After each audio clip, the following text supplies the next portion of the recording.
ele escreve aos irmãos, e ele diz assim, eu quero compartilhar essa versão aqui com vocês, Almeida corrigida. Já estou crucificado com Cristo, e vivo não mais eu, mas Cristo vive em mim. E a vida que agora vivo na carne, vivo-a pela fé do Filho de Deus, o qual me amou e se entregou a si mesmo por mim.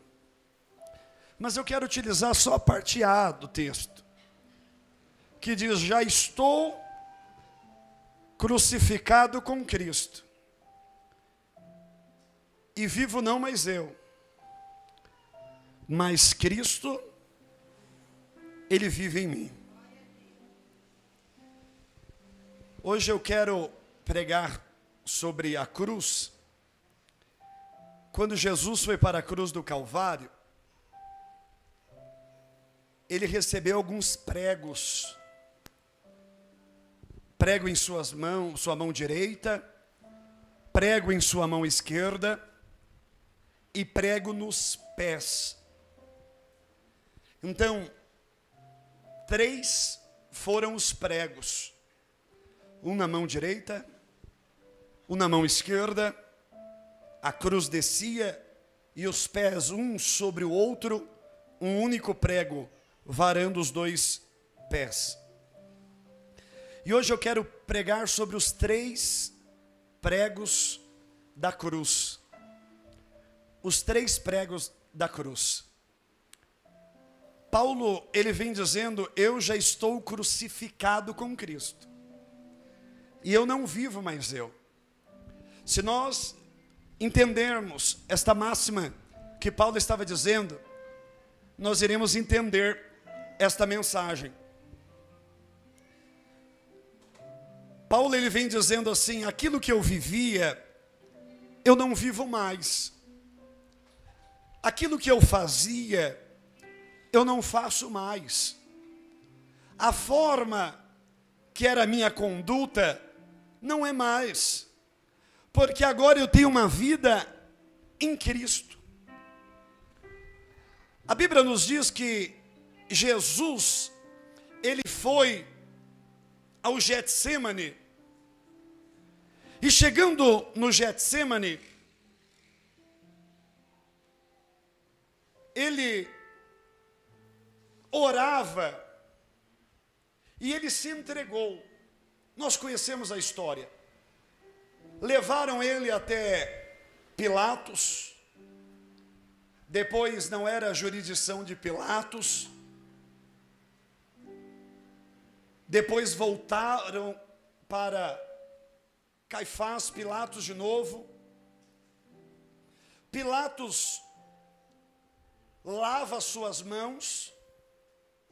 E eu estou escrevendo um conteúdo, e os irmãos são os primeiros a saber, mas já está uns 40% avançado, sobre os erros jurídicos da crucificação de Jesus. E aí o material chama o réu era inocente. A crucificação de Jesus e o julgamento de Jesus na ótica de um advogado. Então o julgamento de Jesus era para ser nulo, por diversas questões. Uma, Jesus não teve direito ao contraditório. Jesus não teve direito à autodefesa ou um defensor. Foi agredido no interrogatório. Na lei da época de Moisés, aquele que era acusado mediante a traição não poderia ser condenado. E Jesus foi mediante a traição de Judas. Aquele que era condenado no dia não poderia ser morto no mesmo dia. Os crimes que imputavam a Jesus não eram crimes de imposição de morte. o clamor social da humanidade. Eu me recordo, quando eu fiz o TCC na faculdade, eu dizia sobre a influência da mídia nos crimes dolosos do tribunal do júri. Aqueles mesmos crimes, quando são de caráteres midiáticos, os acusados recebem penas bem maiores do que mesmo os crimes cometidos que não passam na mídia. Apenas o manear da cabeça de um repórter já colocam com pessoas condenadas, mesmo não passando pelo contraditório e a defesa. Jesus foi condenado pela multidão. Os que julgaram eram suspeitos, ou seja, eles não poderiam julgar, não tinham poder de julgar, porque eles tinham interesses que o réu fosse morto. Não houve possibilidade do duplo grau de jurisdição, um recurso ou algo semelhante. Ou seja, forjaram, desejaram, criaram situação para matar o meu Salvador, o teu Salvador. Era Páscoa e poderia soltar um criminoso, colocaram Jesus e Barrabás, mas o clamor social dizia: solte Barrabás, prenda Jesus. A cruz já estava pronta para Barrabás. Barrabás era um homem grande, maior do que Jesus. Por isso, quando Jesus foi para a cruz de Barrabás, tiveram que esticar os seus braços, porque a cruz era maior. Jesus vai para a cruz, passa-se sobre a Via Dolorosa. A Via Dolorosa, ela possuía 2 metros de largura, 22 metros de comprimento. Então, quando Jesus passava sobre a Via Dolorosa, a Bíblia diz que escarneciam dele, cuspiam, humilhavam. Um certo Simão, vindo de Cirene, da África, Simão Cirineu, é jogado no meio da Via Dolorosa e ajuda Jesus a levar a cruz. Agora, Jesus chega em um lugar chamado Caveira, ou Gólgota, e ele é colocado no meio de 2 salteadores. Mas apenas em Jesus colocaram pregos, mas apenas em Jesus colocaram coroa de espinho. E quando Jesus estava ali no meio, ele olha para o céu, ele diz: Eli, Eli, lama sabachthani, Deus meu, por que me desampara?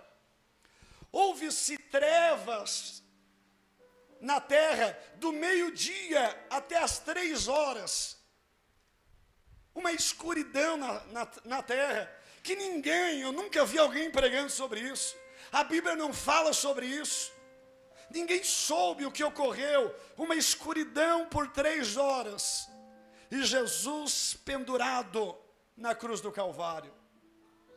Um ladrão que estava ao lado dele dizia: tu não és Cristo, se tu és o Filho de Deus, salva-te a nós e a ti mesmo. Só que ao outro lado da cruz, existia um outro ladrão que dizia, repreendendo o ladrão, dizendo: você, nem estando na mesma condenação, você não teme a Deus. Nós aqui estamos pelos nossos maus feitos, mas este nenhum pecado cometeu. E aí ele diz: Senhor, lembra-te de mim quando entrares no teu reino. Jesus, com uma dificuldade, levanta a cabeça. a coroa de espinho estava sobre a sua cabeça. Os espinhos eram da grossura e do tamanho de um dedo. E quando ele levanta a cabeça, o espinho bate na madeira da cruz e entra ainda mais sobre a sua cabeça. Mas para salvar um homem, Jesus levanta a cabeça, mesmo sentindo dores, mesmo sentindo o espinho cravar a sua cabeça. Ele levanta a sua cabeça, olha para o ladrão e diz: hoje mesmo estarás comigo no paraíso.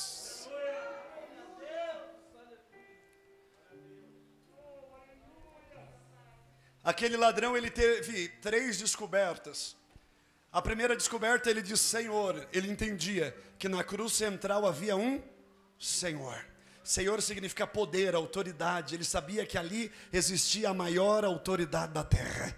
O Senhor estava ali. Logo depois ele diz: Senhor, lembra-te de mim. Ele estava dizendo que aquele que estava no meio tinha boa memória. E segundo alguns historiadores, isso não é heresia, pastor Joseildo. Flávio Josefo, ele nos diz, não é heresia, longe de mim, que quando Herodes mandou matar os meninos, a mãe de João Batista saiu fugida, a mãe de Jesus saiu fugida também, com José. E aí ela está andando pelo Egito e vê uma caverna. E aí chega lá, tinha fogo, vamos pedir ajuda. Quando chega lá tinha ladrões, malfeitores. E quando chega um ladrão, fala: pegamos, vamos matar e roubar. Mas o líder deles, por nome Dimas, se coloca em pé e diz assim: peraí, eu prometi aos meus pais que eu não roubo nem mato mulheres, nem idosos e nem crianças. José era idoso, Maria mulher e criança. Pode ir, vai na paz. Segundo Flávio Josefo, esse Dimas é o mesmo que está na cruz e diz para Jesus: lembra-te de mim. Sabe qual a segunda descoberta do ladrão? Que na cruz central existia um ser de boa memória.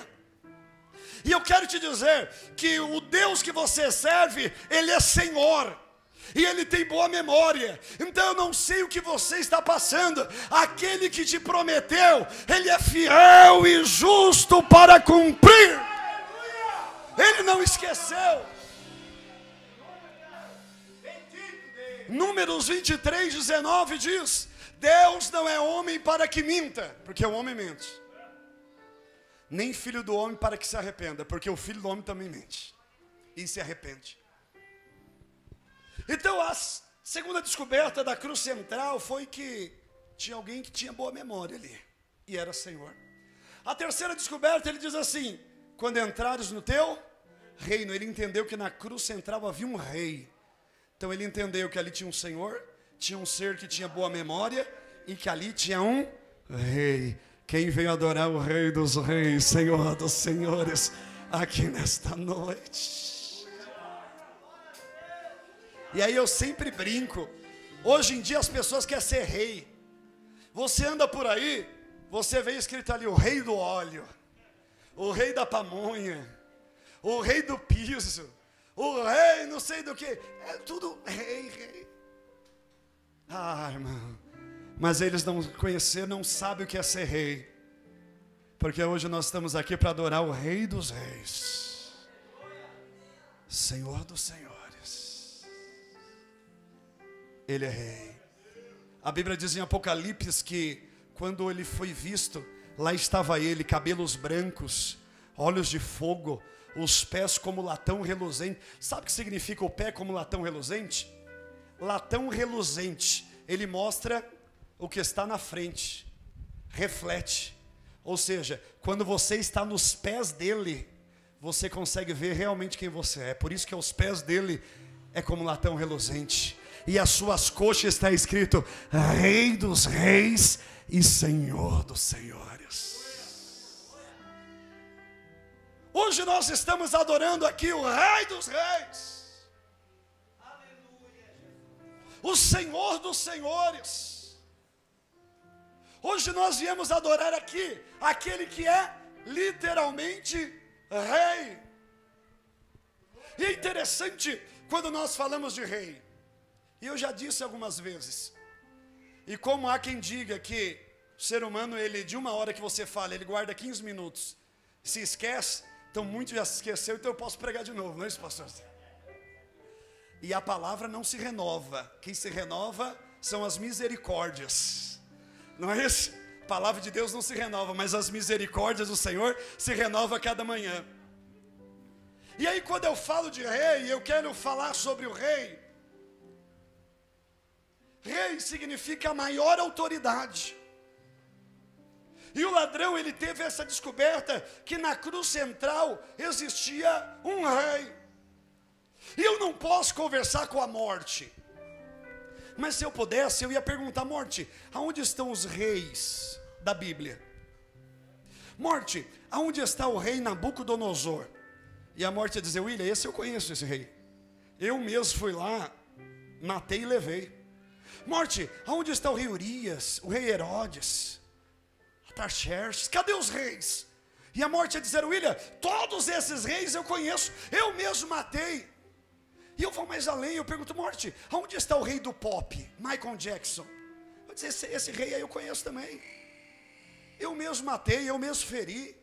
Morte, aonde está o rei do rock, Elvis Presley? Esse rei eu também conheço muito bem. Morte, aonde está o rei do tráfico, Pablo Escobar? Esse rei, William, eu matei também. Eu fui lá pessoalmente buscar.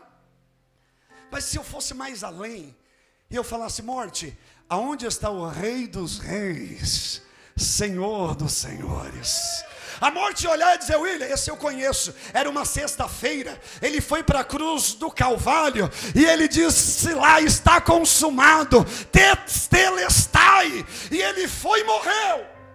Era o sábado, estávamos todos reunidos nas trevas, tranca-rua, Exu Caveira, morte, pombagira, quando de repente lá está ele, entra nas trevas, cabelos brancos, olhos de fogo, seus pés como latão reluzente, as suas coxas escrito: Rei dos Reis, Senhor dos Senhores. Ele toma a chave da morte e ao terceiro dia ressuscitou. E hoje ele diz: morte, onde está o seu arguilhão? Morte, onde está a sua vitória? Porque é o rei que triunfou sobre a morte. Aleluias. E aí ele descobriu que na cruz central tinha um rei. E aí ele descobriu que quando entraram no sepulcro de Jesus, tinha um véu que cobria ele. Só que quando Jesus ressuscitou, aquele lenço que cobria ele estava dobradinho assim, ó. Jesus é tão organizado que quando ele ressuscita, ele arruma. Mas isso é uma outra mensagem para aqueles que não arrumam a cama. Mas Jesus, ele ressuscitou, e o lenço que estava cobrindo ele estava dobradinho. E aí quando as mulheres entraram, olharam e viram o quê? O lenço estava dobrado. E aí a cultura da época era o seguinte: quando um copeiro ia servir um rei, ele não podia conversar com o rei, ele não podia falar com o rei. Então ele ficava de longe, servia, deixava um lenço, o rei comia, e o copeiro ficava de longe olhando. Se o rei fosse se ausentar da mesa e não fosse mais voltar, ele pegava o lenço e jogava de qualquer jeito assim. Aí o copeiro olha e diz: eu posso tirar a mesa porque o rei não vai voltar. Mas quando o rei estava se alimentando, iria sair, mas iria voltar, ele deixava o quê, pastor? O lenço assim, ó, dobrado. Aí o copeiro olhava de longe e dizia assim: eu não vou tirar porque o rei vai voltar. Tem gente que já entendeu, Quando entraram no sepulcro de Jesus, a primeira coisa que estava é o lenço dobrado. Olhava e dizia: o rei vai voltar! O rei vai voltar! Você pode aplaudir o Rei dos Reis, Senhor dos Senhores, Deus forte, Pai da eternidade. Príncipe da paz.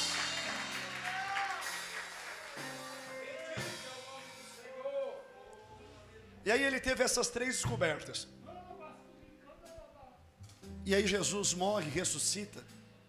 Mas trazendo para a vida atual, foram 3 pregos postos sobre Jesus. O primeiro prego em sua mão direita. E olha, Letícia, aquele texto que Paulo ele vem dizendo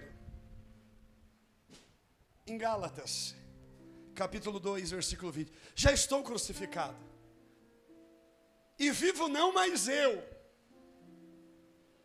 Quando nós estamos crucificados, nós precisamos ter um prego na nossa mão, chamado prego da negação. Esse prego da negação está dizendo: eu não vivo mais eu vivo minha vida de Cristo. O meu viver é Cristo. Quando nós recebemos esse prego, chamado prego da negação, nós deixamos as nossas vontades, os desejos pecaminosos, os desejos carnais, e nós falamos: a minha vida é de Cristo. Quando nós estamos com as mãos furadas, com o prego da negação, nas nossas mãos não pega coisas que nós não devemos pegar. As nossas mãos não tocam em coisas que nós não devemos tocar. Porque nas nossas mãos há o prego chamado negação, e eu não vivo mais eu.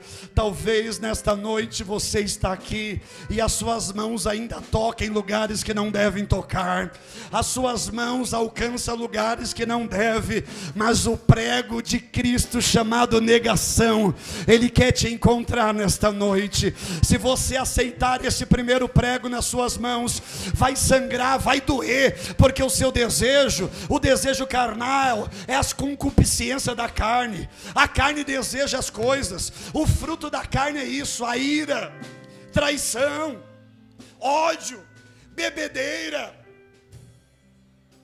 adultérios.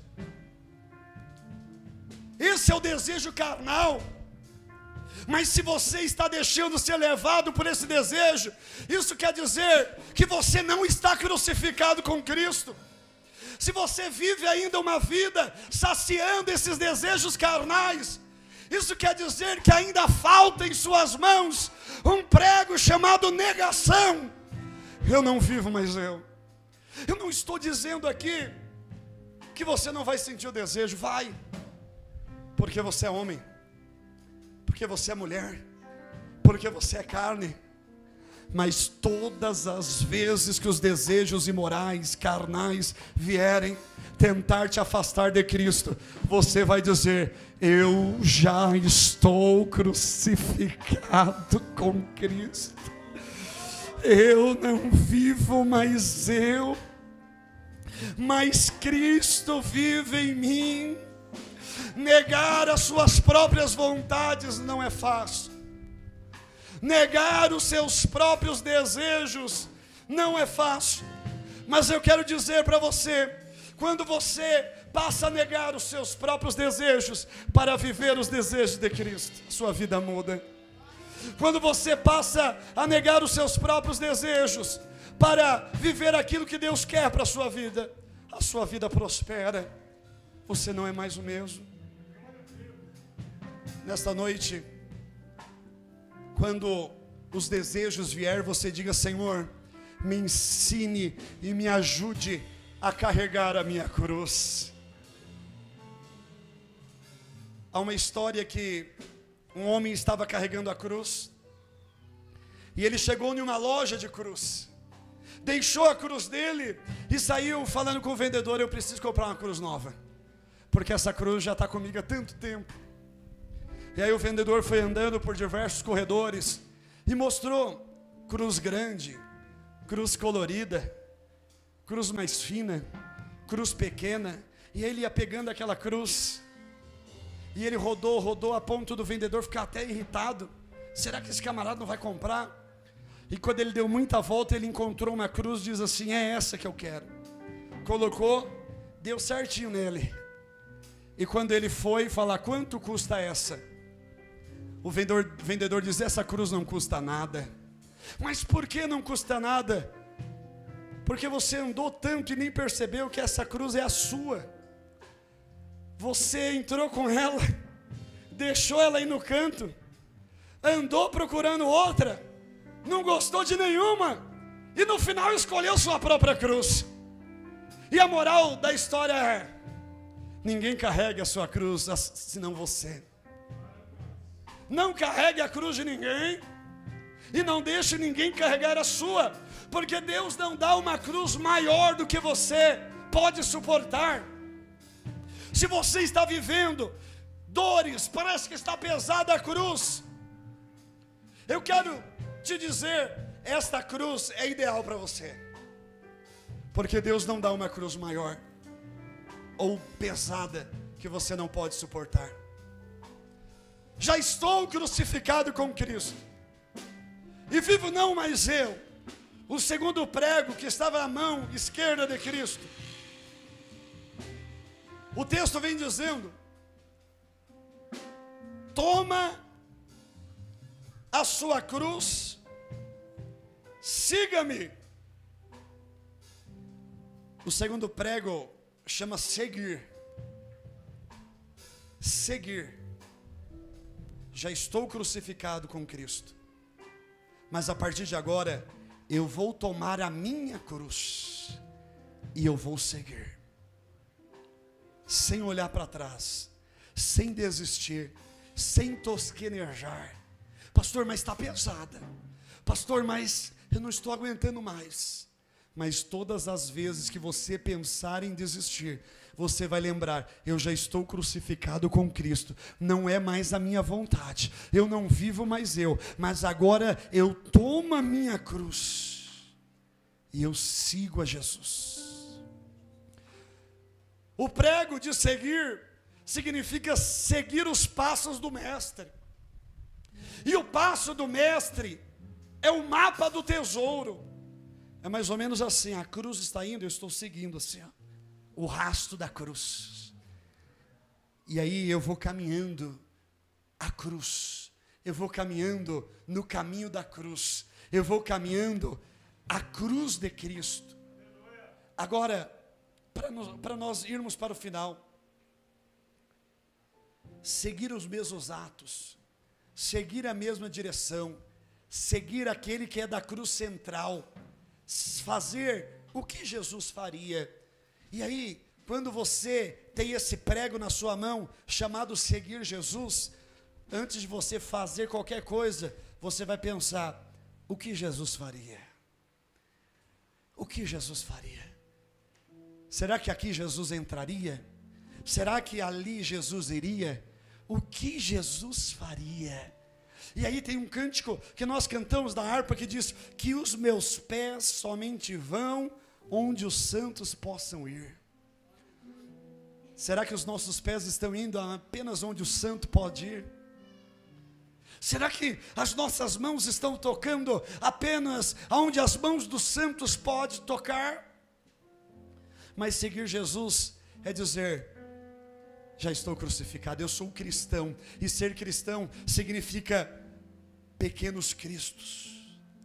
A mão perfurada pelo prego de seguir é deixar as minhas próprias opiniões, é deixar as minhas próprias convicções. Ah, mas eu acho. Mas o que Jesus acha? Mas eu nasci assim. Mas Jesus diz, conhecereis a verdade, e a verdade te libertará. Porque não tem espírito de Gabriela, eu nasci assim, eu cresci assim, e eu vou morrer assim. Não! Se conhecer a verdade liberta. Não tem espírito de, olha, eu sou da família tal, sobrenome tal, é assim, pisou no calo, olha, não. Conhecereis a verdade, e a verdade vos libertará. Nós precisamos deste prego para literalmente estarmos crucificados com Cristo, assim como Paulo dizia, é não viver mais eu, e é seguir Jesus. Não vivo mais eu. E o último, a hora já se avança, é perder. Mas pastor, que loucura é essa? Os pregos do pé chama assim, perder. Não vivo mais eu, sigo a Jesus. E o último prego daquele que está crucificado e com Cristo é perder. Mas estranho, onde estamos de uma época do evangelho da prosperidade, onde estamos de uma época onde as pessoas dizem, vem aqui, você está frustrado, vai sair abençoado, está falido, vai sair próspero. Mas o pastor está dizendo perder. Eu não vim para a igreja para perder. Olha o que diz a palavra. Aquele que achar a sua vida, perdê-la-á. E aquele que perder a sua vida, por amor a mim, ao evangelho, achá-la. Em outras traduções, aquele que se entregar, ele encontrará a sua vida. Ou seja, hoje nós encontramos jovens aqui, pessoas de todas as idades, pessoas que estão se entregando ao Senhor, perdendo a vida para o mundo, perdendo a vida lá, que o mundo diz, você é jovem, você podia estar curtindo, você podia estar fazendo tantas as coisas, mas resolveu manter em santidade, resolveu andar na contramão do mundo, resolveu sair da casinha, da caixinha, resolveu perder a vida para o mundo, aonde muitos dizem, você vai na igreja, você é tão jovem, deixa você ficar mais velho, deixa você envelhecer mais, deixa você já ficar doente, aí você vai para a igreja, mas você é tão jovem. Mas há pessoas que mesmo jovem, ele diz, não, eu quero entregar a minha juventude ao Senhor. E aí a Bíblia diz em Eclesiastes, jovem, lembra do seu Criador no dia da sua mocidade, para que não venham os maus dias, e você não diga que nele não teve proveito. E esses 3 pregos da cruz, eu concluo e nós vamos ceiar, ele chama perder. Quando nós estamos crucificados com Cristo, nós não vivemos mais os nossos desejos, nós seguimos Jesus, e nós perdemos, não importa o que for,